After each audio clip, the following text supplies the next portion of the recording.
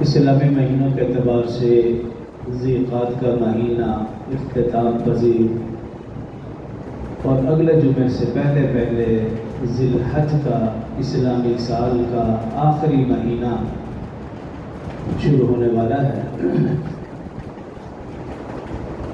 تو یہ دونوں مہینے حج کے متعلق ہیں۔ ذی القعدہ حج کی تیاری، سفر حج، اور ذی الحج نام ہی بتا رہا ہے کہ یہ حج والا مہینہ ہے۔